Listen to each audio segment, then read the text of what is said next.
Si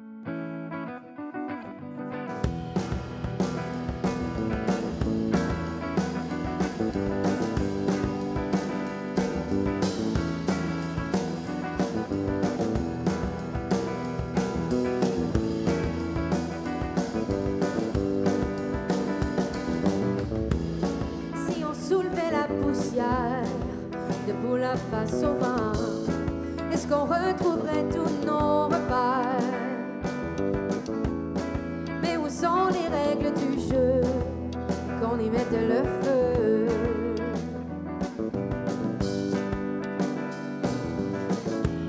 Si on sortait de notre tanière ben avant le printemps, est-ce que ça ferait plus de lumière? Mais où sont les règles du jeu? Qu'on y mette le feu. On joue au solitaire, tout le monde en même temps.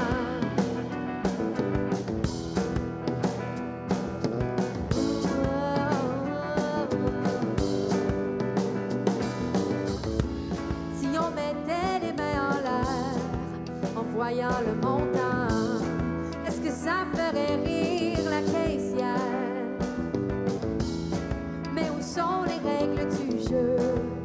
Qu'on y mette le feu. On joue au solitaire, tout le monde en même temps.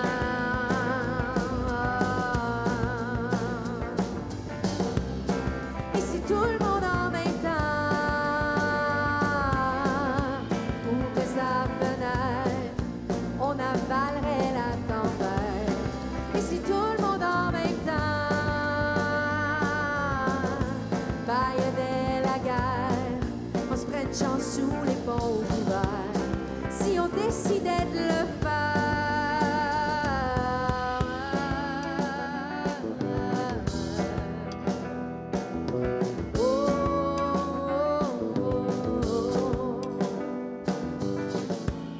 Si on faisait marche arrière pour reprendre notre élan, est-ce que l'on éviterait le cratère?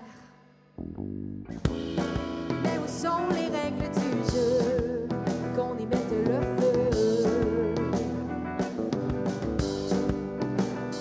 On joue au solitaire, tout le monde en même temps.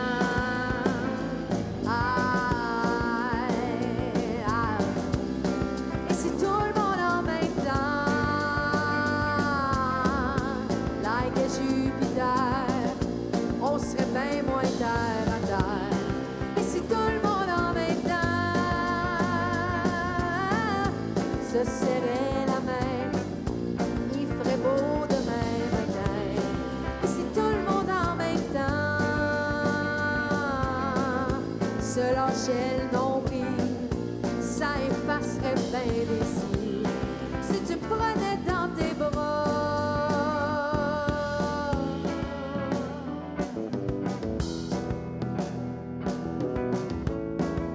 je disais pourquoi pas.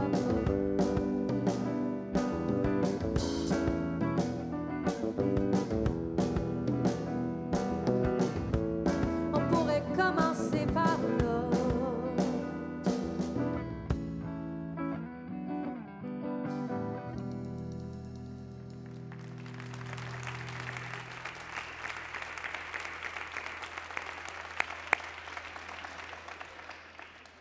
Monsieur le Président du Conseil d'administration de l'UQAM, chers membres du Conseil d'administration de l'UQAM, Monsieur le Président du Centre interdisciplinaire de recherche et d'information sur les entreprises collectives Canada, Dr honoris causa de l'UQAM, chers membres de la direction, chères lauréates, chers lauréats, distingués invités, chers amis de l'UQAM, bienvenue à cette cérémonie de remise des prix du mérite, édition 2022.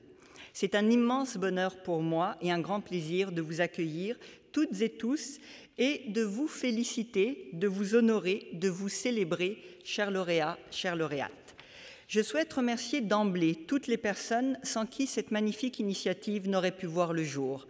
Céline, David, Jean-Philippe, Véronique, Jenny, Joanie, Delphine, David, Bobby, Jean et beaucoup d'autres. Je ne peux les nommer toutes et tous, mais je tiens à les remercier vraiment chaleureusement. Cette initiative, c'est aussi la leur. Cette initiative qui, je l'espère, au fil des années, deviendra une belle tradition ukamienne. Je remercie également nos musiciens et la chanteuse, qui nous accompagneront tout au long de la soirée, ponctuée, qui alimenteront les intermèdes également musicaux de cette cérémonie. Notre étudiante et nos étudiants sont inscrits d'ailleurs au programme de premier cycle au département de musique. J'aimerais souligner que nous sommes réunis sur un territoire ancestral qui a longtemps été un lieu de vie, de rencontres et d'échanges entre les peuples autochtones, notamment la nation Kanien'kehá:ka, dont nous souhaitons honorer la mémoire. Dans le même esprit, nous nous engageons à animer, à respecter ce lieu selon des principes d'inclusion, d'ouverture, de dialogue, d'équité envers les premiers peuples, les Inuits et les Métis, et envers tous les groupes qui composent notre société. L'événement qui nous réunit ce soir vise à valoriser les réalisations extraordinaires, et je pèse le poids du terme extraordinaire, les efforts soutenus des membres qui composent l'Université du Québec à Montréal. Chers lauréates, chers lauréats, nous sommes ici pour vous ce soir, pour vous honorer, je l'ai mentionné il y a quelques minutes. Vos parcours admirables, remarquables, ont contribué et contribue toujours à faire de cette institution la grande université qu'est l'UQAM. L'UQAM est au centre de tout et vous êtes certainement au cœur de notre institution. Par vos accomplissements, vous reflétez cet esprit UQAM que nous portons fièrement. Notre humanisme, bien sûr, notre curiosité légendaire et bien sûr notre audace tout aussi légendaire. Vous représentez ces valeurs fondamentales qui forment notre ADN, l'excellence, l'ouverture, l'inclusion, l'accessibilité au savoir, à la science et à la culture.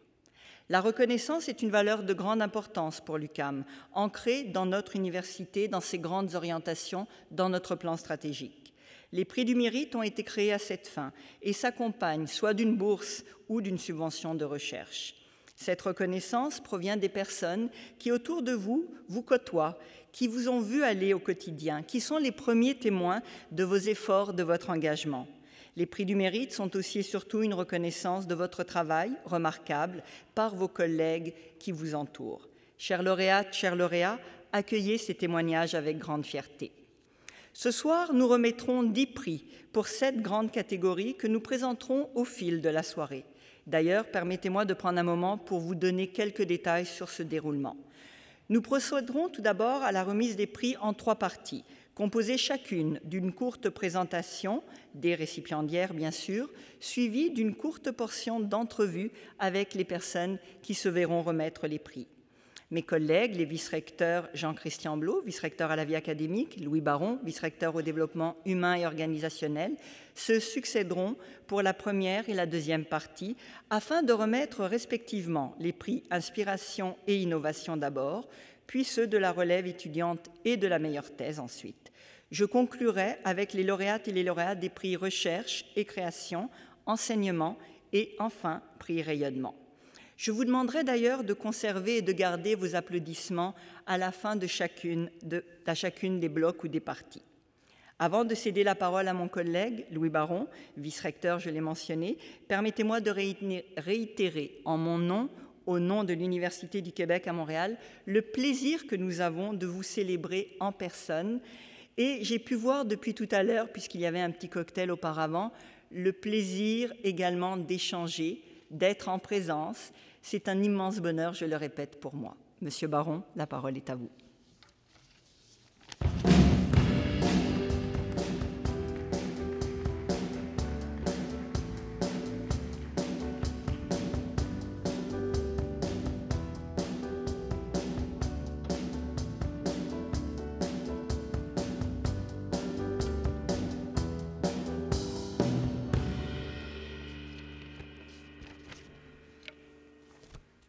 Merci, très chère Magda. Bonjour à tous. Bonjour à tous. Alors, comme la rectrice le soulignait, j'ai le grand privilège d'ouvrir la remise des prix du mérite. Avant d'accueillir sur scène les lauréates et les lauréats des prix Inspiration et Innovation, permettez-moi tout d'abord de vous les présenter. Le prix du mérite Inspiration vise à souligner les qualités personnelles et professionnelles inspirantes ou l'engagement communautaire remarquable du personnel non enseignant de l'université. L'heureuse récipiendaire de cette distinction est Martine Boissel, agente de gestion des programmes de 2e et 3e cycle au département des sciences économiques. Voilà près de 45 ans, en fait je dis près, mais c'est plus de 45 ans, ce qui est remarquable en soi, que Mme Boissel accompagne avec bienveillance nos étudiantes et étudiants dans leur cheminement académique pour en faciliter le parcours. Plus de 45 ans au sein de notre institution, c'est absolument admirable. Véritable pilier au sein du département, elle se dévoue avec une rigueur exemplaire, assistant à toutes les soutenances de thèse. D'ailleurs, un des étudiants appuyant votre dossier, Mme Boissel, nous mentionne que son plus grand souhait est de terminer sa thèse avant votre départ à la retraite, ce qui est une très belle source de motivation, je trouve. Votre dossier de candidature démontre bien toute la reconnaissance et je dirais même l'affection que vos collègues vous portent, chère Martine. Il comprend plus d'une 50aine de témoignages dithyrambiques à votre égard qui reconnaissent toute votre loyauté, votre enthousiasme contagieux, et votre engagement indéfectible envers l'UQAM. Pour son dévouement, son affabilité et son ingéniosité, conjugués à son implication sentie et son professionnalisme envers les étudiantes et étudiants, ainsi que ses collègues du corps administratif et professoral, Martine Boissel se voit octroyer ce soir le prix du mérite Inspiration. Félicitations. Oui, applaudissez-la. Merci.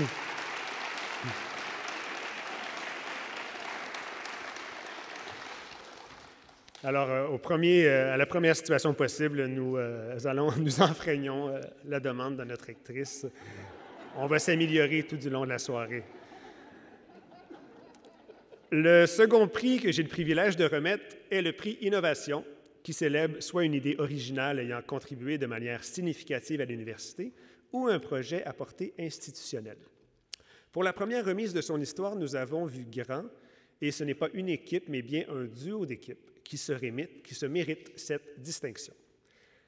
Le carrefour pédagogique et technopédagogique et le soutien aux environnements d'apprentissage ont combiné leurs efforts au cours de la dernière année, je dirais même au cours des 24 derniers mois, alors qu'ils ont mis sur pied, en pleine pandémie, des projets formidables dont l'utilité criante a profité à un grand nombre d'enseignantes et enseignants de l'UQAM. Le portail web Enseignant à l'UQAM, un centre de ressources en pédagogie, en technopédagogie et en gestion académique, en est un exemple probant et a très certainement répondu aux nombreux besoins qui ont émergé avec la crise sanitaire.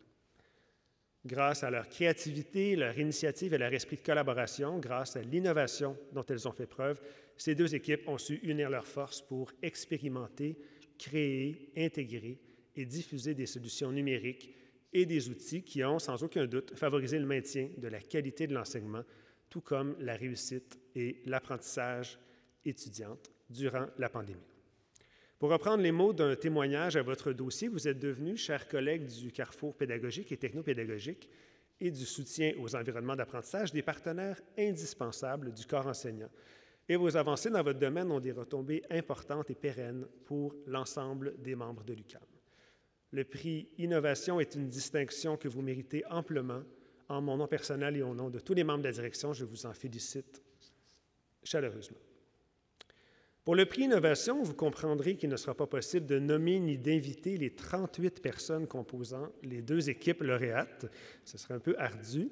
C'est pourquoi 3 représentantes et représentants ont été choisis par le groupe. Mais bien sûr, ce soir, nous tenons à souligner le travail de chacune et chacun d'entre eux.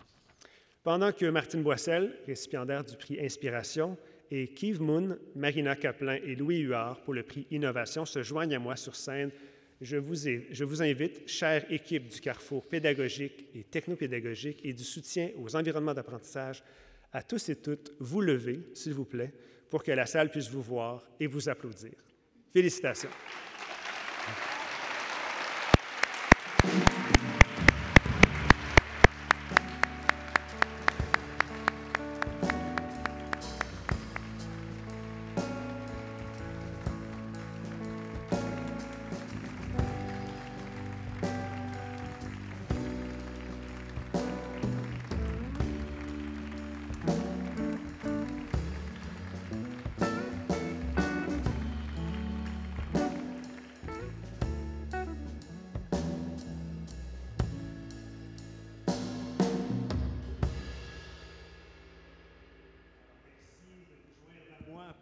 cette courte portion de questions-réponses. C'est un plaisir de vous accueillir sur scène. Alors, première question, je débuterai avec vous, Madame Boissel. Je dois vous dire que j'ai été particulièrement impressionné par votre dossier de candidature, qui, je l'ai mentionné lors de ma présentation, comportait pas moins de 50 témoignages. Permettez-moi de citer Alain Paquet, avec qui j'ai eu la chance de discuter un peu plus tôt, qui est professeur au département des sciences économiques. Celui-ci, donc, mentionne ceci. « On dit que personne n'est irremplaçable, mais une chose est certaine, Martine est l'exception qui confirme la règle. Peu importe la nature du poste à l'UQAM, elle est d'une exemplarité sans égale et une source d'inspiration inépuisable. » Comment est-ce que vous recevez, Madame Boissel, ce témoignage d'appréciation? Je suis très honorée de recevoir ce prix. Ça me touche profondément. J'ai préparé quelques notes parce que j'ai peur d'oublier quelque chose, alors je voulais... Et je vous le dis à vous et je vais le dire à l'ensemble, et j'ai moi-même pas été un très bon élève, il faut tenir notre micro assez proche de la bouche. Merci. Oui. OK. Alors, j'aimerais en premier prendre quelques instants pour remercier ma collègue Julie Hudon, le professeur Alain Paquette, ainsi que tous ceux et celles qui ont recommandé ma candidature. Quand je suis arrivée à l'UQAM à l'automne 1976, c'était en principe pour quelques semaines. C'était juste pour des remplacements. Ça commence souvent comme ça. En mars 1977, j'ai obtenu un poste permanent au département des sciences économiques. J'y suis toujours après plus de 45 ans parce que mon travail me passionne encore autant. On pourrait dire que je me sens chez moi. Plus récemment, j'apprécie le télétravail. Il me permet de continuer pour une 46e année. C'est tout. Une 46e année. Vous avez encore de nombreuses années avec nous, peut-être. Vous êtes, à la lecture de votre dossier, il est assez évident que vous êtes une source d'inspiration pour les étudiantes et les étudiants, mais aussi pour vos collègues qui vous côtoient au quotidien. D'ailleurs, voilà comment vos collègues vous décrivent dans votre dossier engagée, bienveillante, proactive, attentionnée, dynamique, serviable, efficace, pour ne nommer que quelques qualités. Quelle est la recette? Quelle est votre recette pour une telle exemplarité? En fait, il n'y a pas vraiment de recette.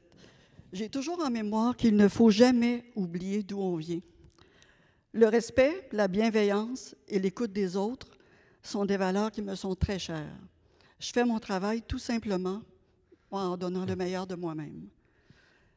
La proximité avec les étudiants est pour moi essentielle. L'encadrement des étudiants débute dès les premiers échanges de courriels.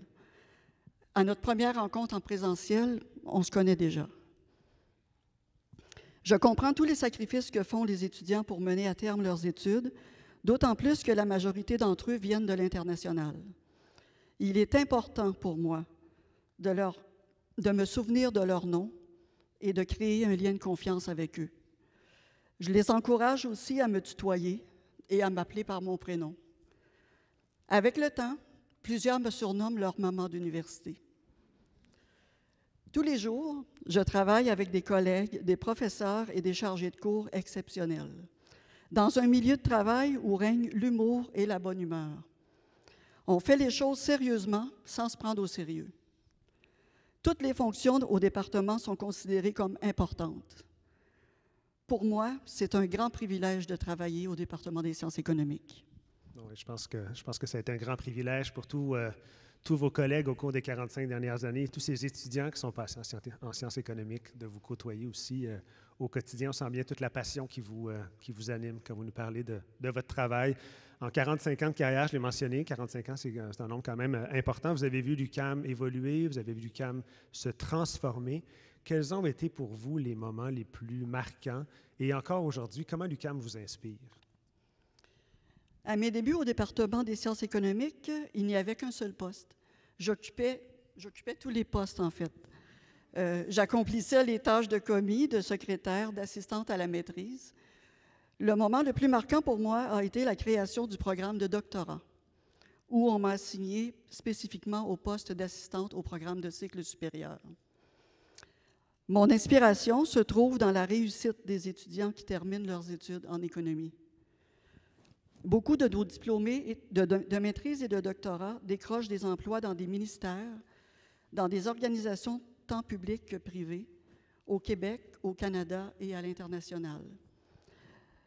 Je pense entre autres à Simon Prévost, l'actuel président du CA de l'UQAM,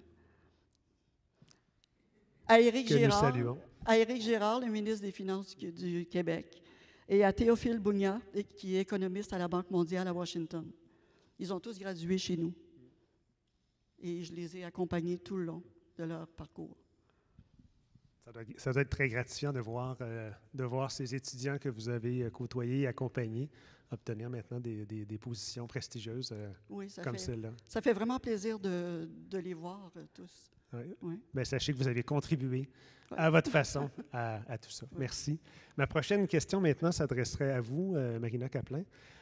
On le sait, au cours des 2 dernières années, les environnements numériques d'apprentissage et le soutien pédagogique sont devenus vraiment des préoccupations fort importantes. J'aimerais que vous nous parliez un peu de vos réalisations de l'ensemble des 2 équipes qui sont honorées ce soir. Avec plaisir.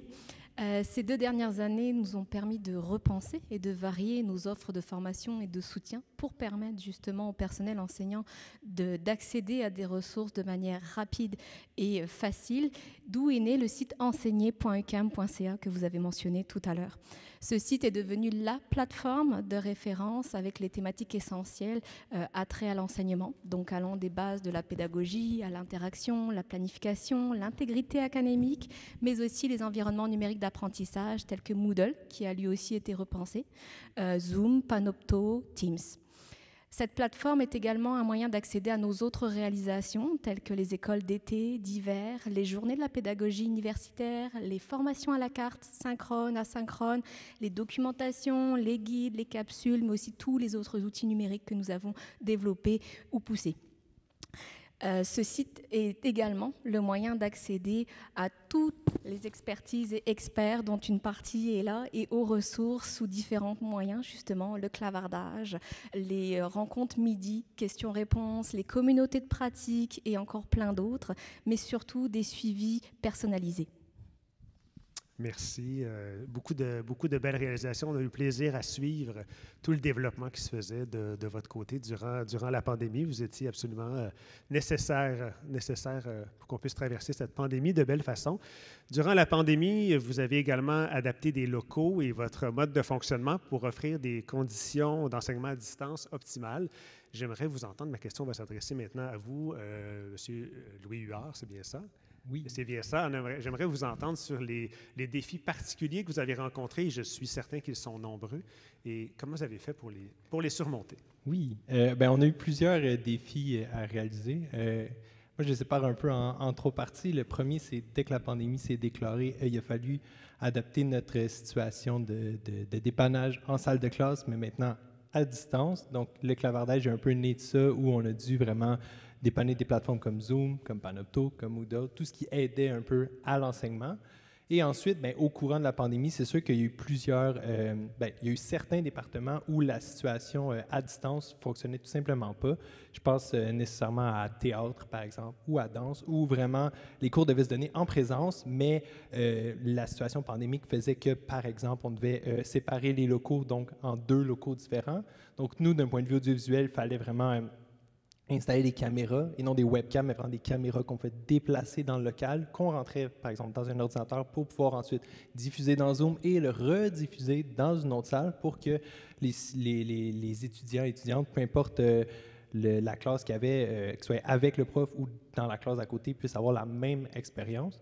Et ensuite, on a eu aussi besoin d'adapter des salles pour donner l'opportunité à des chargés de cours ou des enseignants-enseignantes qui devaient donner des cours à distance, mais qui avaient, pour des raisons X ou Y, ne pouvaient pas le faire de chez eux. Donc, nous, on a adapté 17 salles à l'UQAM, mais pour qu'ils puissent donner les cours vraiment à distance. Donc, il n'y avait personne dans la salle, mais on a installé, par exemple, une webcam pour cadrer le prof tout seul ou une webcam qui pouvait cadrer, par exemple, le tableau, parce que les gens utilisent encore des tableaux, pas juste des PowerPoint. Donc, vraiment, de donner toutes ces possibilités-là, d'avoir un micro sans fil, par exemple, juste pour une personne, ou éventuellement, plus tard dans la pandémie, où des cours se donnaient en comodal, qu'on appelle maintenant, donc une partie des gens en présentiel, mais aussi certaines personnes à distance. Donc, tu sais, si la possibilité de conversation arrivait, de pouvoir capter une classe au complet et non juste une personne qui parle. Donc, ça a été plein de défis du genre qu'on a dû relever d'un point de vue technique. Des défis qui ne sont pas simples. Je vous écoute et j'ai le tournis. C'est quand même d'une grande complexité. Donc, toutes nos félicitations. De tous les jours. Pardon? C'est un travail de tous les jours. C'est un travail de tous les jours, oui, c'est ça, mais vous aviez beaucoup de jours dans une semaine dans cette période-là de l'année. Effectivement. Pour vous, Madame Boissel, la pandémie aussi a amené son lot de défis, notamment tout ce qui touche l'intégration des étudiants internationaux. On vous sait, vous l'avez décrit, vous êtes très soucieuse de l'intégration, de l'accueil des étudiants. Comment est-ce que vous vous y êtes pris pour soutenir, accompagner ces étudiants internationaux? Au moment où la pandémie est arrivée, nous étions dans une période très occupée. Le directeur des programmes, Wilfried Koch, avec qui je travaillais depuis 7 ans, terminait son mandat. J'étais incapable de laisser tomber les 2 nouveaux directeurs, Pavel Sevchik et Dalibor Stevanovic. Le soutien de Wilfried a été grandement apprécié parce qu'il nous a aidés jusqu'en septembre. Tout avait changé. Il a fallu s'adapter rapidement aux nouvelles procédures et aux nouvelles technologies. Les semaines régulières de travail ne suffisaient pas pour gérer, entre autres, les admissions, les inscriptions, les cours à distance, les soutenances de thèse, tout ça en prenant compte du décalage horaire, parce que la majorité de nos étudiants sont à l'extérieur. Au doctorat, les examens de synthèse à distance ont été un énorme défi. Les rencontres virtuelles et les courriels étaient le moyen principal d'accompagnement. Je n'ai jamais autant voyagé. Une de mes priorités était de rester en contact avec les étudiants et leur donner les ressources nécessaires afin qu'ils puissent amorcer et poursuivre leurs études. Je suis très heureuse d'avoir pu faire une différence dans la vie des étudiants, car ils ont fait une différence dans la mienne. Autant j'ai donné, autant j'ai reçu. Bien inspirante, décidément. En terminant, je m'adresse à vous, M. Moon. J'aimerais que vous nous parliez de la synergie qui s'est installée entre vos 2 équipes. Vous êtes un duo d'équipes. Ce soir, à recevoir le prix, dans le cocktail, je parlais avec Marina un peu, qui me disait à quel point vous êtes mis à travailler de façon conjointe. Comment est-ce que vous avez fait pour développer des relations aussi harmonieuses? Avez-vous des meilleures pratiques à nous communiquer? Oui, merci de la question, M. Baron. En fait, vous me posez la question un petit peu c'est la question de l'équation synergique. Donc, c'est un peu comme le secret de la caramilk. Ce que je dois le dévoiler, c'est le secret de l'UQAM. Vous en connaissez une partie. Mais ce que je peux vous dire, c'est que cette équation synergique-là entre les équipes, c'est que d'un côté, un peu comme la caramilk, vous avez le chocolat et le caramel. Alors, d'un côté, vous avez l'équipe pédagogique, qui est composée de conseillers pédagogiques et de chargés de projet pédagogiques bien reconnus, et une équipe sportive de techniciens, vous savez, ceux qui courent dans les classes pour venir aider les professeurs. Et là, vous combinez ces 2 éléments ensemble, et là, il faut que la synergie produise des éléments qui vont faire en sorte qu'il va y avoir des nouveaux outils qui vont être développés pour pouvoir, des canaux pour communiquer ensemble qui vont être développés, des formations qui vont être adaptées pour nous former, pour partager nos connaissances, puis pour ensuite soutenir le corps professoral qui avait besoin d'être soutenu immédiatement dans leurs besoins. Alors, je vous dévoile seulement ça comme secret de l'UQAM. Vous connaissez le reste, mais... on va investiguer pour la suite. Parfait. Merci beaucoup. Alors, écoutez, on va s'arrêter ici pour ce bref échange. Je vous remercie tous les 4 de vous être prêtés au jeu. Et bien, à nouveau, je vous inviterai à féliciter et à applaudir nos 4 personnes sur scène, mais également les 34 autres qui sont dans le public. Merci.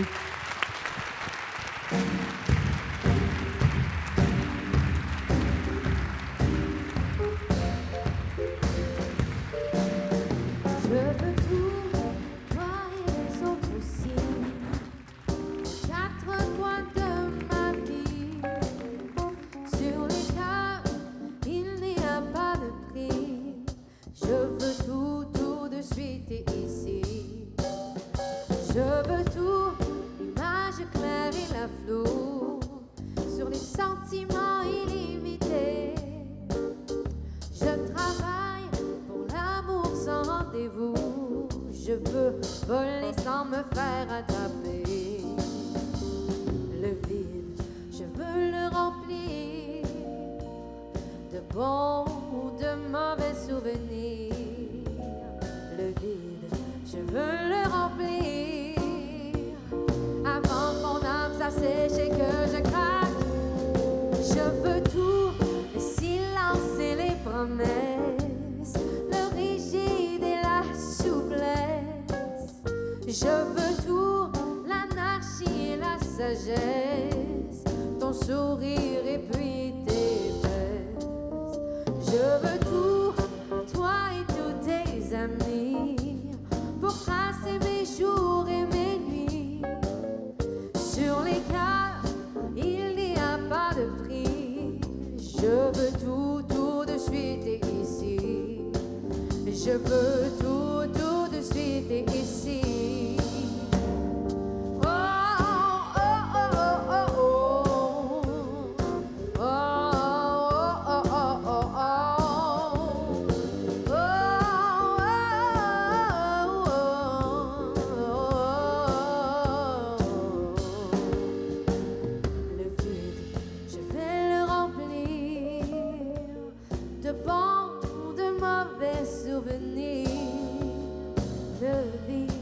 Je veux le remplir avant que mon âme s'assèche et que je craque. Je veux tout, toi et les autres aussi, aux quatre coins de ma vie. Sur les cœurs, il n'y a pas de prix. Je veux tout, tout de suite et ici. Je veux tout, tout de suite et ici. Ah, je veux tout, tout de suite et ici. Je veux tout, tout de suite et ici.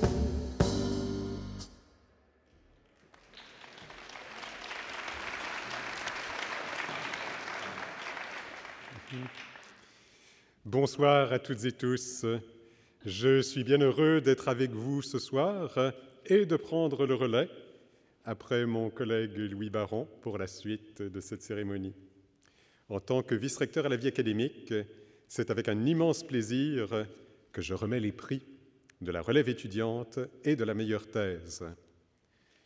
Comme le mentionnait notre rectrice, la reconnaissance est une valeur importante pour notre établissement. Et je salue l'initiative des prix du mérite qui nous permettent de souligner les efforts constants de nos étudiantes et étudiants. L'éducation étant le socle de notre société, il m'apparaît d'autant plus important d'encourager la réussite et la persévérance de la relève qui formera les professionnels de demain. Souligner l'excellence est important, certes, mais ce soir, nous reconnaissons également l'engagement dans la vie universitaire. Cette implication sociale, preuve d'ouverture aux autres, témoignage d'empathie et de prise de conscience de la valeur du bien collectif est des plus inspirantes pour notre communauté. Je félicite les lauréates et lauréats pour leurs dossiers académiques exemplaires et leur participation active à la vie ucamienne. Récompenser les étudiantes et étudiants qui se sont illustrés par la qualité de leur parcours académique, leur réalisation ou encore par leur implication au sein de la vie universitaire, voilà l'esprit qui anime le prix de la relève étudiante. Permettez-moi de prendre un moment pour vous présenter le parcours respectif de nos trois lauréates et lauréats. Charlotte Mouron a joint les rangs de l'UQAM en 2019 pour entreprendre un baccalauréat en psychologie. Et elle connaît déjà un parcours couronné de succès. Récipiendaire d'une bourse Guy Maribel pour l'excellence de son dossier académique, nommée à 2 reprises dans le palmarès de la doyenne de la Faculté des sciences humaines, Charlotte Mouron dédie autant d'énergie à ses études qu'à ses implications sociales. En plus d'être coordonnatrice de recherche pour le laboratoire créatif sur la fin de vie, elle s'est ardemment engagée dans J'accompagne Covid-19, un projet de recherche-création participative sur le deuil, ainsi que dans la réalisation d'un court-métrage intitulé « Les naufragés », qui porte également sur le deuil et les disparus. Polyvalente, allumée, brillante, sensible, curieuse, ambitieuse, dotée d'une grande vitalité d'esprit, ce sont quelques-uns des qualificatifs qui reviennent dans son dossier de candidature. Au deuxième cycle, nous retrouvons Mélanie Côté-Cyr, qui a récemment obtenu sa maîtrise en chimie et qui poursuit maintenant ses études au doctorat en biochimie avec nous. Nommée à 4 reprises sur la liste d'excellence du doyen de la Faculté des sciences et lauréate de la médaille académique d'argent du gouverneur général, Mélanie se démarque par sa rigueur scientifique, son immense potentiel en recherche et sa créativité remarquable. En phase avec les valeurs de l'UQAM, elle croit profondément à l'importance de l'accessibilité de l'éducation et dans le cadre de son implication au sein de l'association étudiante du secteur des sciences, elle a participé à la création d'un fonds d'aide pour les parents étudiants durant la pandémie. Enfin, au 3e cycle, Alexandre Poulazan, doctorant en chimie, se joindra à nous en Zoom directement des États-Unis, de la Floride plus précisément, où il participe à un congrès. Malgré son jeune âge, Alexandre connaît déjà un rayonnement international grâce à son audace, son esprit innovant et sa curiosité intellectuelle insatiable, constamment en quête de nouvelles méthodes et de nouvelles découvertes, et n'hésite jamais à s'impliquer auprès de ses pairs, à partager ses connaissances et à relever de nouveaux défis. Rigoureux et passionné, il compte déjà des publications scientifiques à son actif et ses contributions à son champ d'expertise sont déjà remarquées. Ces étudiants de la relève seront également accompagnés sur scène de Ximena Zotig, lauréate du prix de la meilleure thèse, une récompense qui vise, vous l'aurez compris, à souligner une thèse tout à fait exceptionnelle. Également diplômée du doctorat en biochimie et récipiendaire de nombreuses distinctions prestigieuses, Ximena Zotig nous impressionne par sa grande capacité à mener des travaux d'envergure, ainsi que par l'originalité et la pertinence de ses recherches, dont les résultats contribuent déjà à l'avancement de sa discipline. Sa thèse se démarque non seulement par la portée scientifique et technologique de ses résultats, mais également par sa clarté et ses qualités linguistiques et rédactionnelles. J'invite donc Charlotte Mouron, Mélanie Côté-Cyr et Ximena Zotig à monter sur scène et nous accueillerons Alexandre Poulazan virtuellement. Applaudissons chaleureusement nos lauréats.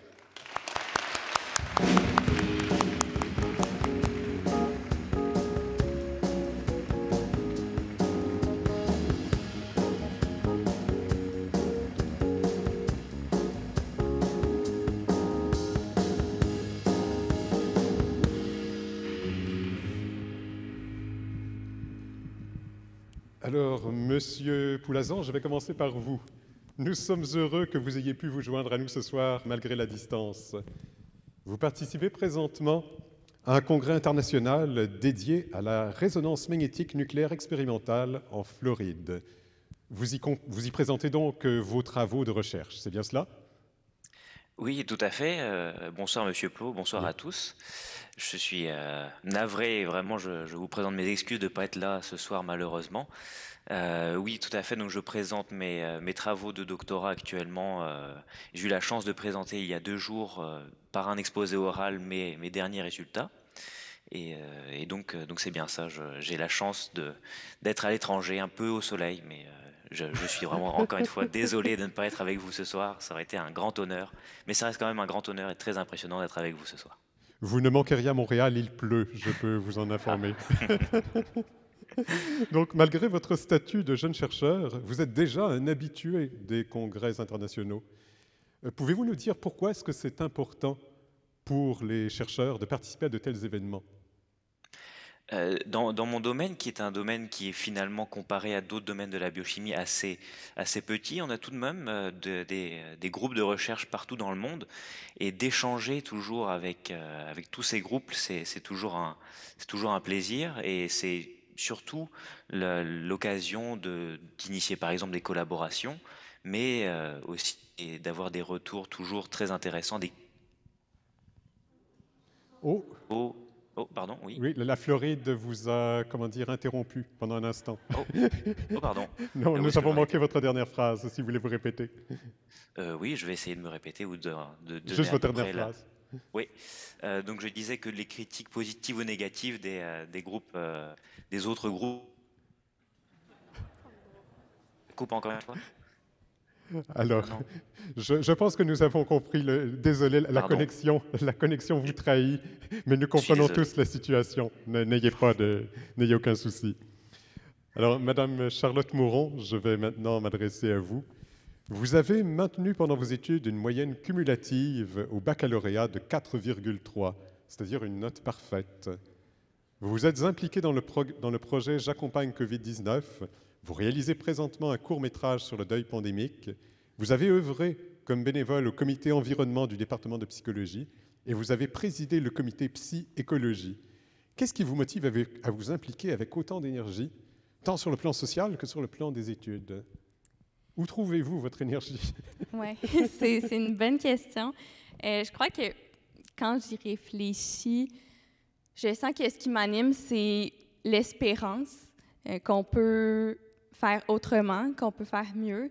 Donc, j'ai rencontré des gens qui m'ont amené à croire qu'on peut construire un monde plus juste, plus en santé, plus en harmonie avec notre planète, un monde dans lequel on peut rêver un lendemain. Parce que quand je parle à des gens proches de moi ces temps-ci, j'entends souvent que c'est difficile de rêver un lendemain dans ce monde-là qui confronte des enjeux qui nous paraissent très alarmants, comme par exemple les changements climatiques, c'est un exemple. Puis pour moi, l'espoir, ça vient avec l'action. L'action, pour espérer, pour concrétiser, il faut se mettre en action, il faut être témoin d'action. Et c'est un moteur de changement, un moteur d'impact. C'est une manière pour moi de contribuer à ces causes-là qui me tiennent à cœur depuis longtemps. Puis, puisque ces enjeux-là me paraissent d'une importance considérable, je ressens vraiment une urgence d'agir. Et ces implications-là me permettent d'acquérir des compétences, des connaissances, puis un réseau avec qui continuer, un réseau qui m'inspire. C'est comme ça qu'on garde espoir, puis qu'on peut avancer. Vous réalisez en ce moment un court-métrage sur le deuil pandémique. Pouvez-vous nous dire comment est né ce projet et en quoi il consiste? Oui. Le projet du film est né au moment où les vaccins arrivaient. Je suis avec des personnes qui travaillent beaucoup sur les vaccins en ce moment, mais ça arrivait, puis je sentais que le sujet de la COVID était progressivement évacué des discours dans un empressement de revenir à une vie normale, qui est très comprenable. Mais je travaillais depuis quelque temps avec des gens qui ont vécu des deuils dans les premières vagues de la pandémie, dans le projet de Mélanie Vachon. Puis, les personnes endeuillées nous disent « Le deuil en contexte de pandémie, c'est pas un deuil comme les autres. » Ils en parlent comme une histoire trouée, comme des moments d'accompagnement qui leur ont été volés auprès de leurs proches. Puis même si chaque deuil est unique et singulier là, à la personne qui le vit, il ressort des témoignages recueillis un besoin de reconnaissance. Parce que, oui, les personnes, les défunts, nous ont quittés dans des circonstances troubles, seuls parfois, puis dans un certain anonymat dû aux statistiques médiatisées de la pandémie. Aujourd'hui, on avait encore 22 décès. Mais les personnes endeuillées ont également été forcées à un anonymat dans leur deuil. Elles n'ont pas pu prendre les gens qu'elles aiment dans leurs bras, n'ont pas pu pleurer ensemble, n'ont pas pu ritualiser dans les mois qui ont suivi. Puis, pourtant, dans les rituels du deuil, il y a une reconnaissance sociale qui est fondamentale. Tu existes quand tu te racontes, le regard de l'autre permet de reconnaître ta peine. Donc, dans cette mise en récit, à travers le film, entre autres, on met les morceaux ensemble, on crée de la cohérence, on crée du sens, puis ça nous permet d'intégrer notre expérience. Puis de cette manière-là, on peut continuer notre chemin. Donc, le film s'inscrit dans un devoir de mémoire pour ne jamais oublier ce qui s'est passé, ne pas oublier ceux qui nous ont quittés, mais c'est aussi dans une volonté de valider l'expérience du deuil, puis de reconnaître, de rendre hommage à la très grande résilience des personnes endeuillées. Oui. Ce sont effectivement des thèmes fort importants sur des souvenirs difficiles de moments que nous avons traversés comme société, en effet. Merci. Merci à vous. Alors, je me tourne vers Mélanie Côté-Cyr. Madame Côté-Cyr, vous avez un dossier académique exemplaire.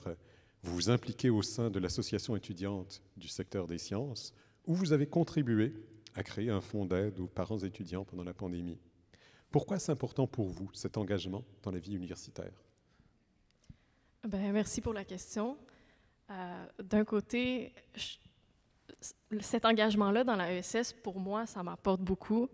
Ça me permet premièrement d'interagir avec beaucoup de personnes qui sont dans d'autres domaines des sciences, Donc, d'élargir un peu ma vision de ce que c'est les sciences. Puis, moi, je travaille avec ce qui est très petit, des atomes, des bactéries, des molécules. Donc, ça me sort un petit peu de mon monde littéralement vraiment petit. Puis, ça me permet de voir un peu les enjeux sociaux et environnementaux qui nous entourent. Puis, d'un autre côté, je pense qu'on voit souvent les scientifiques puis la science comme étant quelque chose d'un peu inaccessible. On le voit beaucoup en ce moment avec la mésinformation sur la crise environnementale, par exemple, la pandémie de la COVID-19 et les vaccins en général, qu'on a travaillé un petit peu dessus. Puis je pense que le devoir des scientifiques, c'est de rendre la science accessible à tous. Puis c'est pour ça que j'aime beaucoup interagir avec les personnes du secondaire, les personnes du primaire, leur montrer que la science, c'est vraiment pour tout le monde. Puis sinon, la création du fonds d'aide pour les parents étudiants, c'était un mouvement, un pas vers rendre la science et les études en général accessibles, ce que je trouve vraiment important. Puis sinon, juste s'impliquer dans l'association étudiante pour créer un environnement sécuritaire et agréable d'études pour les personnes qui sont en sciences ou dans d'autres facultés. Je pense que ça peut beaucoup contribuer à la réussite académique, puis aussi à étendre la vision des sciences que les gens ont, comme l'association le fait pour ma propre vision des sciences. Donc, vous voulez que la science reste ancrée dans le monde qui nous entoure, qu'elle reste en prise sur les enjeux contemporains. Exact, mais surtout très accessible. Oui. Alors, le professeur Steve Bourgault vous qualifie de scientifique émergente, dotée d'un immense potentiel en recherche, d'une curiosité exceptionnelle et d'une créativité remarquable. Ce soir, vous recevez le prix du mérite relève étudiante. Qu'est-ce que ça représente pour vous, cette marque de reconnaissance, et comment est-ce que vous entrevoyez la suite de votre parcours? Bien, premièrement, merci à Steve pour ses bons commentaires et merci pour sa confiance aussi qu'il m'accorde au laboratoire. Steve dit que je suis curieuse et c'est ce qui m'accroche le plus. Je sais que c'est vrai.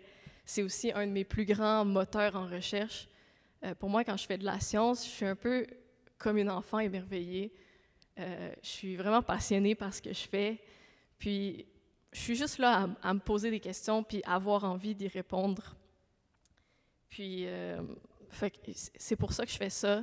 Puis, si en même temps je peux fournir des modèles à d'autres personnes pour faire de même, c'est tant mieux. Puis, le prix du mérite, pour moi, ça représente un peu une tape dans le dos. Tu es dans la bonne direction, continue comme ça pour toi, puis pour les autres qui vont venir après toi. On en entend de plus en plus parler qu'il manque de modèles féminins en sciences. Moi, j'ai eu une très grande chance d'avoir un modèle et une mentor extraordinaire, Simena, qui est présente ici, qui a été un modèle extraordinaire pour moi durant ma maîtrise, qui m'a toujours poussée à me dépasser puis à pousser ma réflexion plus loin. Puis je suis vraiment reconnaissante pour ça et je suis consciente que c'est pas tout le monde qui a eu la chance que j'ai eue. Donc, pour moi, la suite, c'est juste de continuer de me poser des questions, d'essayer de répondre à ces questions-là, puis de saisir toutes les opportunités que j'ai d'apprendre, puis de voir le plus de choses possibles. Puis, j'y vais vraiment un jour à la fois. Ça me passionne vraiment ce que je fais. Puis si, au passage, en suivant ma passion, je peux inspirer d'autres femmes à faire de même, puis redonner ce que Simena m'a donné, je pense que je vais être vraiment heureuse. C'est un beau témoignage, merci. Mais justement, je vais me tourner vers Ximena Zotig. Alors, vous êtes lauréate, Madame Zotig, de nombreuses distinctions prestigieuses, dont le prix Michel Auger et la bourse postdoctorale Banting. Vous êtes membre du Cercle d'excellence de l'Université du Québec et vous voilà maintenant sur les bancs de la UMass Chan Medical School aux États-Unis. Parlez-nous de votre parcours et de ce qui vous a mené à une telle réussite. D'abord, merci. Je pense qu'au niveau de mon parcours, un des éléments qui a été les plus importants, c'est mon environnement. J'ai été chanceuse d'avoir un environnement, en fait un entourage qui m'a extrêmement soutenue. D'abord, j'ai eu des collègues qui ont été fantastiques, qui m'ont encouragée autant au niveau scientifique qu'au niveau personnel. Puis Mélanie est un exemple. Ici, on était collègues pendant une très bonne partie de mon doctorat. Il est une scientifique extraordinaire. J'ai aussi eu la chance d'avoir un directeur qui a été très bienveillant puis qui m'a soutenue pendant mon long parcours au doctorat. Et je pense sincèrement que l'environnement en recherche est très important. Puis c'est ça qui nous permet, en tant que jeunes chercheurs, de rester au labo aussi longtemps, parce que les journées sont souvent très longues. Un autre des éléments, je pense, qui a été très important pour ma réussite, c'est les subventions. Donc, j'ai été chanceuse d'être dans un labo qui était très bien subventionné. Et ça, en fait, ça nous laisse une très belle liberté en sciences, en recherche, en fait. Puis ça nous permet d'avoir des projets qui sont un petit peu plus risqués, puis plus créatifs. Puis pour ça, en fait, je tiens à remercier Denis, qui était mon co-directeur, qui est très bon pour aller décrocher des très belles subventions. Et en fait, c'est grâce au fait que le labo, il y avait des très bonnes subventions, que j'ai eu une formation au doctorat en microscopie électronique.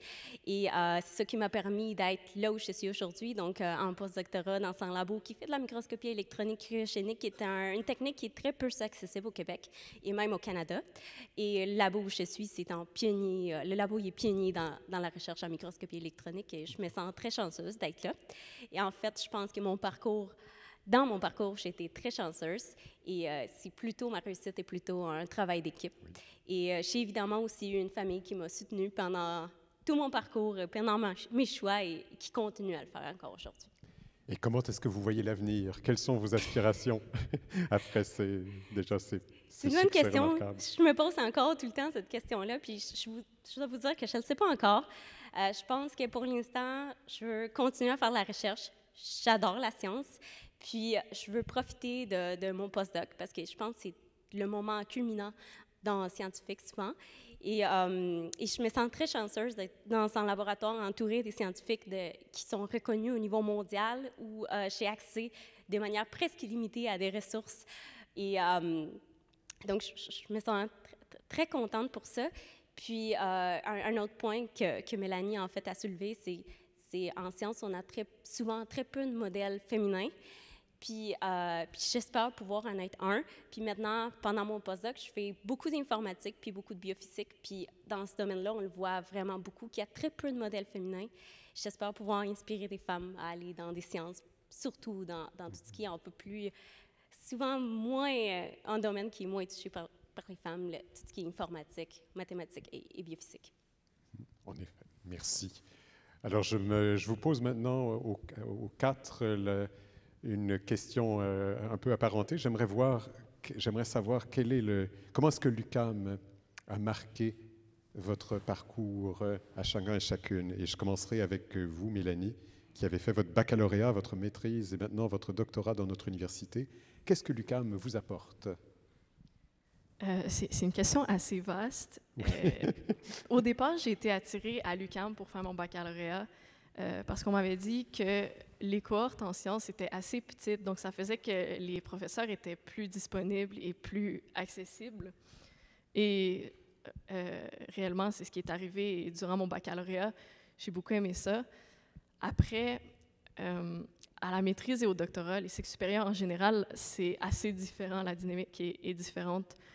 Quelque chose que je trouve cool à l'UQAM pour la maîtrise et le doctorat en sciences, c'est que on a accès à plusieurs plateformes à l'UQAM où il y a des appareils qui peuvent nous permettre de faire nos analyses, mais aussi les professeurs sont très ouverts à des collaborations à l'intérieur de l'université ou à l'extérieur de l'université. Comme on est à Montréal, on a accès à beaucoup d'autres expertises en ville même. Sinon, j'ai remarqué beaucoup depuis la fin de ma maîtrise. J'ai déposé récemment mon mémoire, fait des demandes d'admission au doctorat. C'est des processus un peu complexes. Puis la direction de programme a été vraiment présente pour moi, l'agente de gestion des études. Puis je suis vraiment reconnaissante pour ça. J'ai vraiment le sentiment à l'UQAM que les professeurs et la direction de mon programme sont présents pour moi puis veulent m'aider à naviguer un petit peu à travers les étapes importantes des cycles supérieurs. Et pour vous, Charlotte, quel a été l'effet UQAM dans votre parcours au bac en psychologie? Oui, je pense que de mon côté, avec les causes un peu qui me tiennent vraiment à cœur, l'UQAM a été le bon choix d'université par sa vocation sociale. Donc, déjà, à l'échelle plus systémique, on a cette orientation sociale, mais ça se reflète dans l'offre de cours en psychologie dans le département qui est un des rares au Canada à offrir, entre autres, un programme doctoral en psychologie communautaire. Puis moi, pour ma part, au baccalauréat, la psychologie communautaire m'a encouragée à conjuguer des approches participatives, systémiques, aux soucis pour la santé mentale des individus. Dans la chaire de recherche sur la réduction des inégalités sociales de santé, qui est dirigée par Jeannie Hull, on valorise vraiment une approche de croisement des savoirs par souci d'équité, pour renforcer le pouvoir d'agir des individus, des communautés. Puis ça, c'est un bagage particulier que j'acquiers grâce à l'orientation communautaire et sociale de l'UQAM. Puis je dirais aussi que l'effet UQAM, comme vous le nommez, me provient aussi de mes rencontres avec des professeurs, des étudiants mobilisés par les préoccupations sociales. C'est incarné dans la manière d'enseigner de certains et certaines professeurs, comme Mélanie Vachon, Jeannie Hull, dont j'ai parlé, qui ont été des rencontres très significatives et précieuses dans mon cheminement. Elles prennent vraiment une approche pédagogique plus partenariale, horizontale avec leurs étudiants. Puis ça soutient une intégration des apprentissages réellement différentes, puis c'est d'une grande richesse dans un parcours académique. Merci, Charlotte. Alors, Ximena, je vous lance la même question. Qu'est-ce que l'UQAM a été pour vous? Je pense qu'au tout début de mon doctorat, la raison pour laquelle j'ai choisi l'UQAM, c'était les côtés sociaux aussi. Je pense que la vie académique est très active et intéressante. Je dois dire que les côtés militants des associations étudiantes m'interpellaient beaucoup aussi. Puis je pense que la place que les étudiants et étudiantes peuvent avoir autant au niveau des comités que des instances est très importante, et c'est particulier chez l'UQAM, mais je trouve ça vraiment beau. Et également, pendant mon doctorat, le décanat et la faculté m'ont beaucoup aidé. Je dois dire que je me suis impliquée beaucoup au niveau des associations étudiantes, et j'ai eu affaire au doyen à maintes reprises, et il m'a toujours fait sentir qu'il y avait de l'empathie envers les causes étudiantes, puis qu'il essayait de son mieux de nous soutenir.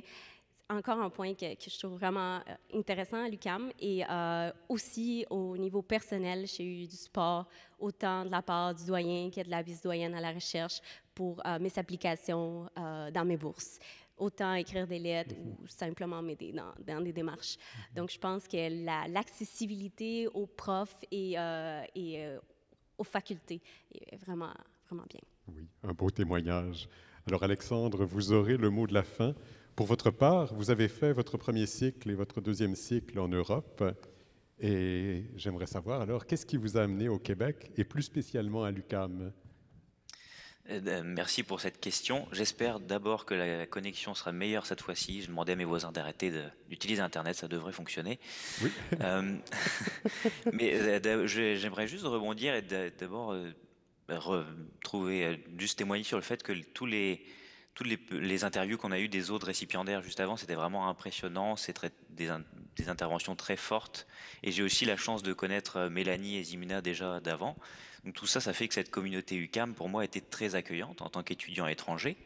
Et je me range aussi de leur côté pour l'intégration des femmes dans les sciences, qui est pour moi, je trouve aussi très important, et aussi pour ma directrice, Isabelle Marcotte, qui devrait être dans l'Assemblée. Je ne peux pas la pointer du doigt physiquement, mais elle devrait être là. Mais oui, donc mon parcours d'abord en Europe et d'ailleurs en France, ça a été l'équivalent d'une maîtrise et d'un diplôme d'ingénieur à Paris. Et c'est lors d'un cours d'1h30 où j'ai eu une introduction à la technique de résonance magnétique nucléaire avec Dror Warszawski, mon co-superviseur, que j'ai trouvé une personne tout à fait incroyable, inspirante. Donc je lui ai demandé d'abord un stage court de 1 ou 2 mois. Et il m'a ainsi dit, je dois partir au Québec, ça va être compliqué pour un stage, ça va être très difficile. Je lui ai dit, je fais mon passeport et je vous suis dans cette aventure à Montréal. Et donc Dror venait visiter professeur Marcotte et c'est ainsi que j'ai fait mon premier stage équivalent de maîtrise. Suite à ça, la professeure Marcotte voulait me garder pour la maîtrise. Je n'en ai fait qu'à ma tête et je suis parti en Australie pendant quelques mois avant de revenir, je l'avais promis, pour mon doctorat au Québec et donc à l'Université du Québec à Montréal. Et pourquoi justement l'UQAM, ça a été un peu fortuit au départ, mais tout à fait voulu et confirmé lorsque je suis revenu pour mon doctorat, parce que les autres témoignages le rapportent aussi. C'est une histoire de... Tout est relié, on est... avec le leitmotiv de l'université, on est le centre de tout, mais c'est un centre qui communique énormément. Il y a beaucoup de flux entre les gens. Je connais bien Mélanie et Zimina qui sont dans le bureau à côté, mais on échange énormément, que ce soit simplement lors d'un repas ou en sciences.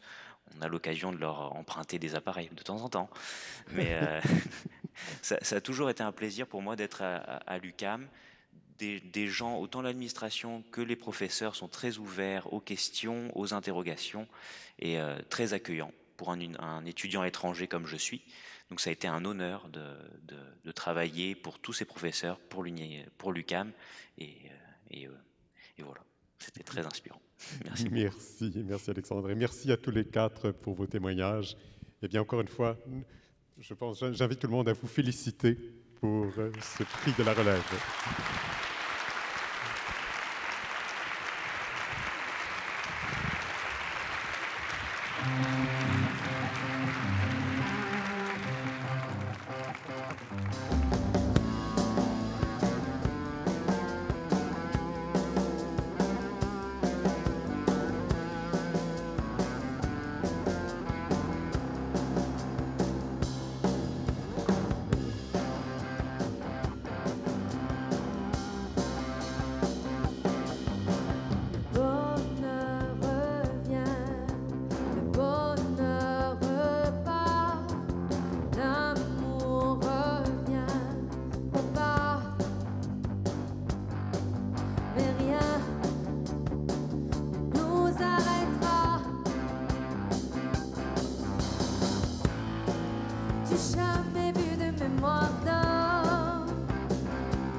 Bonjour donc. Alors, j'ai été très touchée par les témoignages que j'entends depuis tout à l'heure et je présume que c'est un peu la même chose de votre perspective.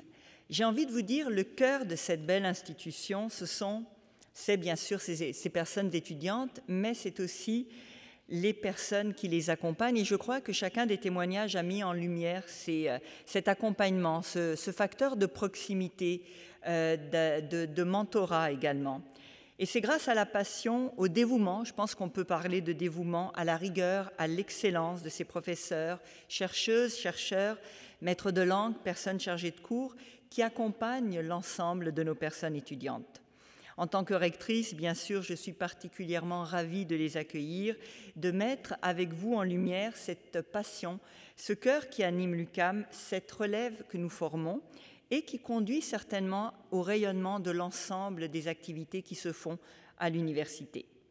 Permettez-moi donc tout d'abord de présenter le prix en recherche, création et création volet carrière, qui honore l'excellence du travail de 2 professeurs dont les dossiers exemplaires nous ont forcés, je dirais forcés, et ça a été avec grand plaisir, nous ont obligés à en faire des lauréats ex aequo, soit Théodore Krennick et Marie Bouchard. Voici un aperçu de leur parcours respectif. Théodore Gabriel, Krennick, 1000 excuses Théo, professeur au département d'analytique, opérations et technologies de l'information de l'École des sciences de la gestion, œuvre au sein de notre université depuis 1986. Véritable sommité dans son domaine d'expertise, professeur invité dans plusieurs universités partout sur la planète, titulaire de la chaire de recherche-innovation en planification des systèmes intelligents, de logistique et de transport, le professeur Krennick connaît une prolifique carrière dont les contributions, à la fois nombreuses, remarquables, ont mené à l'avancement fulgurant des savoirs dans son domaine. Grâce à son expertise, à celle de son équipe aussi, m'a-t-on demandé de préciser, Montréal constitue aujourd'hui l'un des tout premiers pôles mondiaux de l'application de la recherche opérationnelle dans les domaines du transport et de la logistique. Marie Bouchard, professeure au département d'organisation et ressources humaines de l'ESG également, est une véritable pionnière et référence scientifique reconnue mondialement dans le domaine de l'économie et de l'innovation sociale. Son engagement infaillible dans l'avancement de ces champs d'expertise au sein de notre société, je dirais même en fait en contribuant par le fait même à l'évolution de la société, est exemplaire. Par sa rigueur intellectuelle, ses publications convaincantes de haute qualité, cette femme de vision aura influencé les politiques publiques du Québec ainsi que la loi sur l'économie sociale adoptée en 2013. L'influence de la professeure Bouchard aura également percolé jusqu'aux pratiques des acteurs sur le terrain. Le prix enseignement, volet carrière, récompense le travail exceptionnel d'une personne du corps enseignant. C'est à André Mondou que revient cet honneur, professeur à l'École des médias. L'apport de M. Mondou à l'UQAM est triple. Nous lui devons la création du baccalauréat en communication, volet médias numériques, et de 2 concentrations importantes à la maîtrise en collaboration avec ses collègues. C'est sans compter la mise à jour continue qu'il s'est engagé à faire et qu'il s'évertue à faire. À cet égard, nous lui devons récemment la création de 3 profils au premier cycle, soit médias numériques, jeux vidéo et intelligence artificielle. Sa philosophie pédagogique et la qualité de son encadrement en font un professeur grandement apprécié par nos étudiantes et nos étudiants. Son dossier de candidature regorge de témoignages en ce sens, tous touchants, véritablement tous touchants. Enfin, grâce à ses talents de vulgarisateur, ce professeur qui carbure, me dit-on, à l'innovation, parvient à partager son savoir, ses connaissances au grand public, faisant de ce fait également rayonner l'UQAM. Enfin, le tout dernier honneur décerné ce soir est celui du prix du rayonnement qui souligne la contribution exceptionnelle d'un membre de l'UQAM au rayonnement de l'université. Le parcours de sa récipiendaire, Marie-Ève Blanchet, est en tout point incroyable, étonnant. D'abord par son jeune âge, mais également par la particularité de son domaine d'expertise en kinésiologie pédiatrique, avec une spécialisation dans les troubles neurodéveloppementaux. Et Madame Blanchet me précise de mentionner également que c'est un travail d'équipe. Le dossier de candidature de cette professeure au département des sciences de l'activité physique ne tarit pas d'éloges à l'égard de sa grande capacité à développer des partenariats atypiques, à innover dans ses outils de diffusion du savoir également. Ses très nombreuses participations à différents comités, congrès, conférences, plusieurs sous-invitations et recommandations montrent également son grand rayonnement. Autant à l'international également que sur la scène locale, cela procure un rayonnement exceptionnel à notre institution. Pour ainsi avoir fait voyager et reconnaître l'esprit UQAM, Madame Blanchet a toute notre reconnaissance. J'invite maintenant à mon tour les lauréates et les lauréats à me joindre sur scène. Mesdames et messieurs, veuillez applaudir Théodore Gabriel Krennick, Marie-Gilles Bouchard, André Mondou, Marie-Ève Blanchet.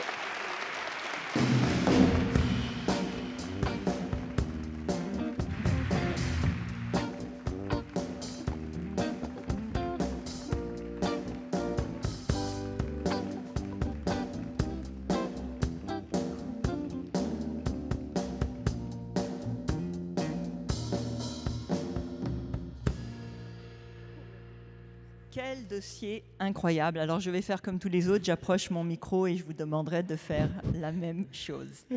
Je commencerai par vous, Monsieur Krennick, et je vais me permettre de vous appeler Théo, votre petit nom, parce que nous sommes quand même collègues au même département dans une vie quelque peu ancienne. Théo, vous avez véritablement contribué à faire de Montréal ce pôle en recherche opérationnelle, en logistique. Qu'est-ce qui a motivé la carrière qui est la vôtre? Je vais vous voler 30 secondes d'abord. Allez voler. Pour dire merci à toi, Magda, mais à l'UQAM, aux collègues qui m'ont proposé, aux parents, à ma femme, aux enfants, à vous tous, surtout à mes étudiants et mes collègues. Sans eux, je ne serais pas là. En fait, ça s'accroche à la réponse parce que mon grand-père a travaillé pour le chemin de fer roumain il y a à peu près un siècle. Longue histoire. Alors, quand je suis arrivé à la fin de la maîtrise en début de doctorat et que mon superviseur m'a dit, tu sais, il y a le Canadien national qui voudrait faire une thèse, regarder la planification de services, ça permettrait à Montréal de commencer à travailler du côté transport de marchandises. Je me suis dit, on fait un petit tour, puis on revient un petit peu dans la famille, quoi. Moi, j'étais parti pour faire, je ne sais pas quoi exactement, mais j'avais fait d'autres choses en maîtrise, toujours de la recherche opérationnelle. Donc, ça a été comme ça, et après, le reste de l'histoire, comme on dit. D'accord, mais une histoire que vous avez quand même construite. Oui, oui, mais tous, je veux dire... C'est embarrassant d'être ici, Marie, n'est-ce pas? On en parlait tantôt. C'est embarrassant à la fin de la carrière comme au début de la carrière. Oui, mais c'est parce que c'est beau ce qu'on fait. On fait de la science, puis on l'applique à des problèmes qui ont un impact, où on peut voir les résultats. Parfois, on voit les désastres, mais la plupart du temps, on voit les beaux résultats. Et oui, je veux dire, ça nous pousse à continuer, ça nous pousse à travailler, mais on n'est jamais seul. Je veux dire, on n'est vraiment jamais seul. Quand vous parlez de pôle, il ne faut pas oublier que Montréal, c'est le plus grand pôle de recherche opérationnelle au monde, d'après les publications et l'impact qu'il a, et je suis humblement un rouage de ce pôle-là. Tout à fait, humblement, vous l'avez mentionné. Je dois dire à nos personnes étudiantes que nos professeurs aussi ont beaucoup d'humour, en fait, beaucoup de proximité et d'humour. J'enchaîne avec vous, Madame Bouchard. Pionnière en économie sociale, vous avez véritablement également développé, en quelque sorte, ce secteur. Qu'est-ce qui vous a motivé dès le début à développer ce secteur, ce champ disciplinaire, et influencer les politiques du gouvernement du Québec? D'abord, merci pour le prix, merci pour les personnes qui m'ont mise en nomination, merci d'avoir instauré ce prix, Magda. Je crois que c'était une initiative extrêmement riche. Je me rappelais quand j'ai reçu le prix qu'au moment de mon embauche à l'UQAM, lorsque j'ai présenté ma candidature, j'ai mis un dessin de Mafalda qui reçoit un représentant des ventes à la maison et qui demande de parler au propriétaire de la maison. Et Mafalda lui crie après en lui disant « Il n'y a pas de propriétaire ici, c'est une coopérative. » Et elle claque la porte. J'étais candidate au département des sciences administratives. C'était son nom à l'époque. Je me disais, ils doivent savoir qui je suis avant de m'embaucher. Il faut quand même que je leur annonce mes couleurs. Mais ça annonçait déjà peut-être une carrière un peu marginale et un peu du moins pour l'École des sciences de gestion telle qu'elle était à cette époque-là. Il n'y a pas qu'une seule façon de faire de l'économie, il n'y a pas qu'une seule façon de faire des entreprises, d'entreprendre, de gérer, de distribuer la richesse. On peut le faire autrement, entre autres en distribuant les bénéfices aux personnes, aux collectivités et à la société. Ça peut apparaître évident, dit comme ça, mais il y a beaucoup de mythes qui sont à déboulonner. L'économie sociale, ce n'est pas une économie de pauvres, pour les pauvres, par les pauvres. Et ce n'est pas non plus une économie qui se dénature forcément dès qu'elle entre dans les ligues majeures. Il y a plus de travailleurs dans le monde dont l'emploi relève d'une coopérative que d'une multinationale. Or, dans nos enseignements, souvent, on ne parle que des multinationales. Mais je dirais que surtout, s'engager dans une voie de recherche émergente, ça ne se fait pas toute seule, comme le dit très bien mon collègue, certainement pas du haut d'une tour d'ivoire. J'ai eu la chance de me joindre à une équipe qui allait plus tard devenir le CRISE, le Centre de recherche sur les innovations sociales. C'est aujourd'hui un vaisseau amiral important dans le domaine, connu partout dans le monde. J'ai aussi pu côtoyer des grands réseaux d'économie publique et d'économie sociale à travers le CIRIEC Canada, dont nous avons le président ici, qui est Dr honoris causa de l'UQAM, et au CIRIEC international. Et la liaison et le transfert de connaissances que nous avions commencé avec la RUC en économie sociale se poursuit aujourd'hui avec Territoire innovant en économie sociale et solidaire. En somme, pour être motivé à faire ce genre de truc, il faut être bien entouré, je l'ai été. Merci. Ce genre de truc, quel serait le truc qui vous a rendu le plus fier, Marie? La réalisation. À part d'être ici ce soir.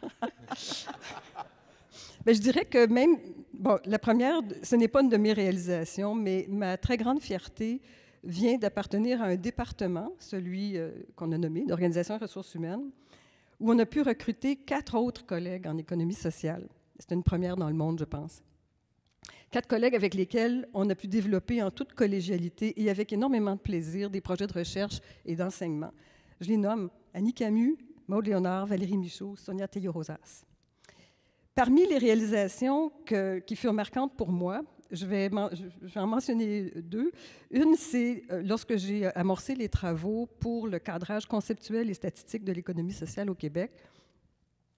Je me lançais dans cette folle aventure. J'ai reçu une visite surprenante.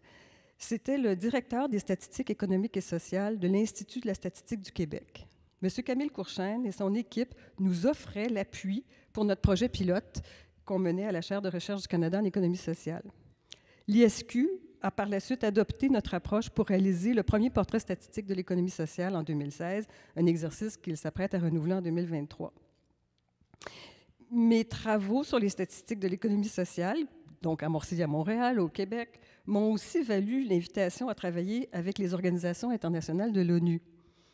J'avoue avoir eu un moment d'émotion lorsque j'étais assise avec des représentants de tous les pays membres des Nations unies qui débattaient de propositions que j'avais préparées en amont avec l'équipe qu'on m'avait demandé de coordonner.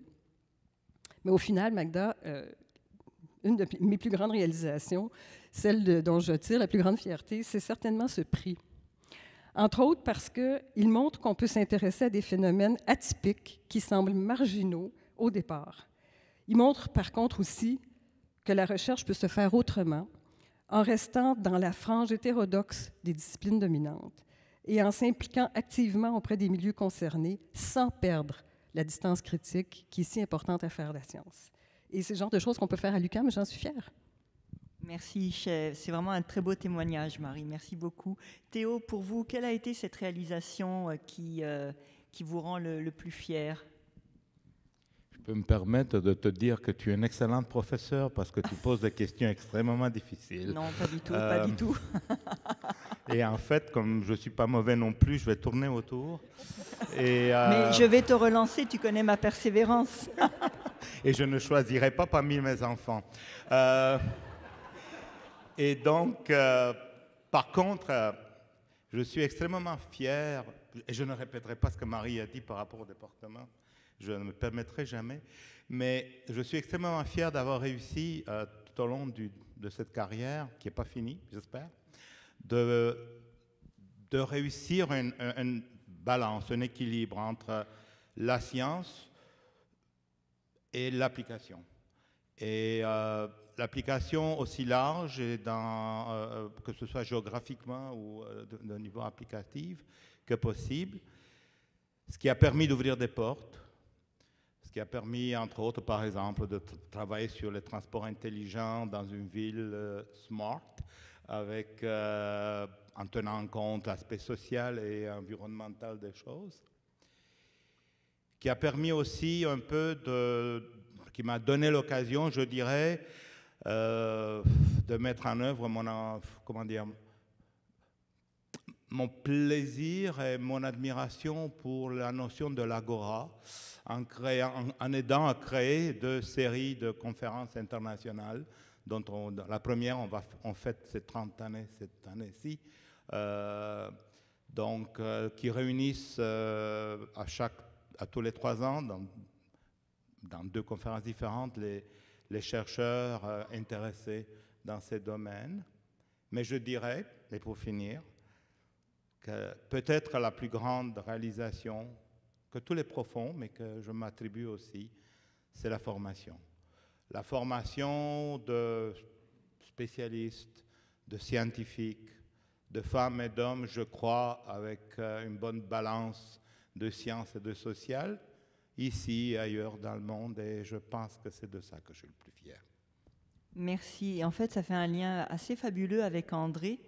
André qui a mis plusieurs années à essayer de nous convaincre technologie, pédagogie, mais je dirais à inspirer la relève, vraiment, puisque les témoignages dans le dossier qui est le vôtre relèvent vraiment de cette inspiration.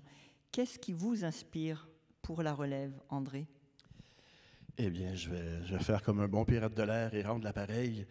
Et j'aimerais tout d'abord souligner, parce que ce n'est pas un travail unique, ce que je suis le plus fier, c'est d'avoir participé à la création de médias numériques. Vous en avez glissé, Magda, quelques grands traits. Tout ça a commencé par, il faut le souligner, la préscience du directeur de l'École des médias, Yves Thierret, à l'époque, qui a dit « Hey, on développe le numérique ». J'ai eu la chance de côtoyer mon confrère d'armes, Marc Ménard, à qui j'ai appris la joie de la collaboration, la rigueur intellectuelle et du scotch. Pas nécessairement dans cet ordre. Ça, on avait dit qu'il ne fallait pas le dire, tu sais. Ça, il fallait pas le dire. Je veux également souligner une personne qui a été très associée à la création de médias numériques, qui a été un complice et un travailleur acharné de la première heure, et c'est Mazel Bidaoui, à qui je dois beaucoup. Et enfin, notre ami Théo l'a bien esquissé, c'est-à-dire pourquoi travailler avec la relève? Eh bien, c'est ça, doctrine, c'est de recevoir et de passer au suivant. Et ça a été mentionné, je pense, on l'a vu avec les présentations avant celle-ci, que la force, la sève la plus nourricière pour moi de la science, c'est au niveau des cycles supérieurs. Et ça se prépare dès le baccalauréat aussi. Donc, ça forme un tout. Et en terminant, vous me permettrez de remercier celles et ceux qui ont eu à tout endurer, pas juste les bons côtés de cette reconnaissance, et c'est ma famille. Merci. Mais je vais aller encore quand même plus loin. La relève vous inspire, me dit-on, mais vous n'avez pas répondu. Qu'est-ce qui vous inspire précisément dans cette relève? Parce que vous avez vraiment, je ne dirais pas un attachement, mais presque, à ces personnes que vous côtoyez. Donc, quel est cet ingrédient? Vous savez, Oscar Wilde disait « Pour nous punir, les dieux exaucent nos désirs ». Alors, voilà, on veut faire une vie de recherche et tout, et on se fait prendre par les thèses, l'administration, les rencontres. Alors, au final, on poursuit nos recherches de façon mandataire avec celles et ceux qui, justement, à la maîtrise, au doctorat, nous enseignent, hein, littéralement, puisqu'ils doivent apporter quelque chose de nouveau. Et même au bac. Et voilà pourquoi j'essaie toujours de garder des cours au baccalauréat, parce que c'est là où on est près des lignes de front. J'aime beaucoup arriver avant les cours et y traîner, non pas parce que je suis payé à l'heure, ça n'a rien à voir, mais c'est surtout parce que c'est l'occasion de voir ce qui se passe. Quelles applications ils utilisent sur le téléphone? De quoi parlent-ils? Quel est l'impact du numérique? Et ça aussi, je suis particulièrement fier qu'à l'UQAM, nous avons une vocation sociale, entre guillemets, et nous avons pu aborder avec médias numériques de s'attacher non pas à la technique comme telle, mais aux enjeux sociaux. Et ça, il n'y a pas beaucoup de places qui l'ont fait. Et en ce moment, au moment où la plupart des universités commencent à ouvrir des programmes, nous sommes déjà à former des doctorants et doctorantes qui sont issus de ça. Ça, c'est une grande fierté, puisqu'ils et elles vont pousser plus loin nos efforts tels que ça doit être dans la vie. Vous n'échapperez pas à la même question, et vous avez fait du numérique un des aspects majeurs pour l'UQAM. Les médias, le programme de doctorat. Quelle serait pour vous cette importante réalisation que vous souhaitez mentionner? Eh bien, cette idée que dire que la technologie n'est ni bonne ni mauvaise, elle n'est surtout pas neutre. Et dans cet aphorisme, il y a là toute la tâche à accomplir, surtout en ce moment où on le voit avec le déploiement de l'intelligence artificielle qui affecte beaucoup. Alors, il faut parler d'éthique. Encore une fois, c'est un chantier sur lequel nous travaillons. Il faut aussi ramener, je pense, l'humain dans l'équation parce que ça va terriblement vite. Et puis, vous aurez douté que pour un sociologue, une période de distanciation sociale, ça a été cruel. Donc, vivement de retrouver justement ce terrain, ce terroir fertile que sont les étudiants et les étudiantes. Merci. Marie-Ève, ce soir, vous remportez, quant à vous, le prix vraiment, rayonnement. Et vous avez voulu vous spécialiser en kinésiologie pédiatrique, notamment dans les troubles, comme je l'ai mentionné, neurodéveloppementaux. Qu'est-ce qui vous y a mené, Marie-Ève? Bien, en fait, c'est le grand potentiel de l'activité physique sur le développement, le soutien des réseaux qui vont permettre ensuite à l'enfant de pouvoir s'intégrer dans la société, de pouvoir bouger, de jouer avec ses amis et de devenir un meilleur humain de demain. Notamment parce que le cerveau, c'est comme une boule de plasticine, en fait. Donc, au début, quand on la sort, c'est très malléable, c'est très flexible, mais avec le temps, elle devient un peu plus sèche, puis plus difficile à malayer. Donc, c'est un peu ça. L'enfance, c'est une période critique pour le développement, notamment le développement sensorimoteur qui m'intéresse particulièrement. Vous avez développé une bande dessinée, et là je dois lire véritablement mes notes, la bande dessinée qui a été utilisée par les professionnels de Sainte-Justine et en particulier aussi un jeu de société qui est traduit aussi en 8 langues. Et vous avez mobilisé la créativité pour dire en quelque sorte comment diffuser la science, et vous avez choisi la bande dessinée et le jeu. Quelle belle inspiration. Qu'est-ce qui vous a conduit à cette façon de diffuser vos travaux?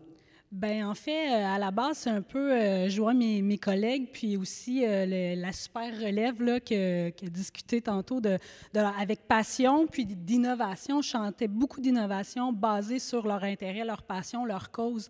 Mais c'est un peu la même chose. Oui, il faut publier des articles scientifiques, faire avancer la connaissance, mais aussi, ultimement, quand on sait très bien scientifiquement, c'est démontré que ça prend 10 ans avant que ça retourne sur le terrain, la connaissance que l'on crée dans nos laboratoires, et que moi, j'ai toujours gardé un pied sur le terrain en parallèle à mes études. Assurément, le pont, il était tout naturel de développer, notamment Nimbly, qui est la plateforme de jeux de société que vous parlez. Puis celle-ci a été inspirée par ma fille. Donc, c'est à travers le système écologique dans lequel j'évolue, je suis inspirée par plusieurs personnes et je suis bien entourée, donc ça me permet de pouvoir poursuivre puis de me dire, bien là, nous, on est des nouveaux chercheurs, on arrive dans une ère numérique où est-ce qu'il y a des réseaux sociaux, où est-ce qu'on doit innover en recherche pour pouvoir diffuser nos connaissances. Puis j'ai à cœur que ce soit utile pour la suite, parce que c'est ce qui me donne un peu la motivation pour que je puisse continuer d'avoir autant d'énergie. Bien, c'est mon petit why, là, tout le petit why, les yeux qui brillaient des filles que vous avez vues précédemment. Puis aussi, cette semaine, on a eu le privilège d'assister aux 5 nouvelles boursières femmes de l'UQAM, qui est aussi femmes de sciences, qui sont aussi... Ils ont été récompensées cette semaine et c'était vraiment incroyable comme profil. Donc, je suis comme la génération juste au-dessus d'elles. Donc, je suis convaincue qu'eux aussi vont pouvoir innover en recherche. Et au lieu de faire des rapports qui ramassent la poussière, bien, je me dis concrètement, en travaillant avec les acteurs sur le terrain, qui, eux, ils ont une expertise incroyable. Il y a plein de gens multiculturels qui arrivent avec différentes lunettes qui nous permettent de tout mettre ça en commun et de trouver des solutions applicables directement en attendant que la science continue d'évoluer, puis qu'on puisse reconnaître des traitements, des évaluations systématiques pour identifier les jeunes qui ont des besoins et ne pas attendre sur des listes d'attente et que les parents sont un petit peu pris au dépourvu pour pouvoir soutenir leurs enfants. Bien, pendant ce temps-là, ils vont avoir des outils concrets pour pouvoir soutenir leur développement pendant que leur boule de plasticine est plastique, comme je vous expliquais préalablement. Merci pour cette belle image, une boule de plasticine. Je ne l'aurais jamais eue, sincèrement. Je vais terminer avec vous, Marie-Ève, mais si vous souhaitez réagir, chers collègues, n'hésitez pas, par une anecdote. Donc, vous êtes dans un congrès, une conférence d'ouverture d'un congrès international et on vous demande presque à pied levé de remplacer l'astronaute David Saint-Jacques. Expliquez-nous, que s'est-il passé? Donc, je vous assure, là, ils n'ont pas de regarder tout le bottin des scientifiques puis on dit « Ah, c'est Marie-Ève Blanchet, c'est un concours de circonstances parce que j'étais déjà à ce congrès-là. » Et là, on est en fin d'après-midi, un dimanche. J'arrive d'un week-end plein air avec ma sœur Janie et je reçois un appel. « Marie-Ève, on est mal pris. David a eu un accident. » Moi, à ce moment-là, je ne sais pas que c'est David Saint-Jacques. Et là, vous allez parler avec Luc Sirois, l'innovation, l'entrepreneuriat au Québec, l'importance de la recherche. Et là, moi, je me suis dit, quelle belle opportunité de dire aux gens qu'à l'UQAM, il y a de la science pure qui se fait à des très hauts niveaux, parce que souvent dans les médias, il y a un petit peu une espèce de risée. C'est facile de dire « Ah, l'UQAM, c'est moins ci, moins ça », mais je trouvais très important de mettre de l'avant le fait que j'ai des collègues exceptionnels qui se démarquent sur la scène internationale, puis de dire tout le potentiel qu'on pourrait faire en recherche partenariale, vu mon profil atypique, comme j'ai œuvré dans différents réseaux de la recherche. Donc, quand j'ai fini l'appel, comme on dirait en termes scientifiques, j'ai pogné un 2 minutes. J'ai googlé, puis je me suis dit, c'est vraiment l'astronaute là, que je remplace qui s'était blessé dans un accident de ski. Donc, j'ai rapidement écrit à Isabelle Marcotte, notre vice-doyenne, qui a pris son courriel malgré le dimanche en m'excusant. Mais là, j'aurais besoin de savoir plus où est-ce qu'on s'en va comme stratégie d'innovation à l'UQAM, qu'est-ce que je pourrais parler, mettre de l'avant. Et de là, le lendemain matin, je suis arrivée avec un café et show must go on, comme on dit. J'ai discuté avec Luc Sirois, que je ne savais pas, qui était le nouveau chef de l'innovation au Québec. Et j'ai pu encore une fois faire des ponts avec ce qu'on fait, ce qui se développe, vers où est-ce qu'on s'en va. Puis lui, il a pu me dire quelques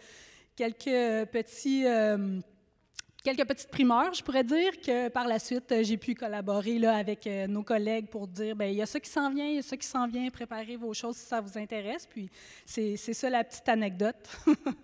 Alors, merci beaucoup de cette générosité et pour nous l'avoir raconté, parce que dans votre dossier, ce n'était pas mentionné, mais on l'a trouvé par la suite en préparant la cérémonie d'aujourd'hui. À chacune et à chacun d'entre vous, toutes nos félicitations. Une belle main d'applaudissements. Merci. Merci aux organisateurs pour la soirée, c'est très gentil.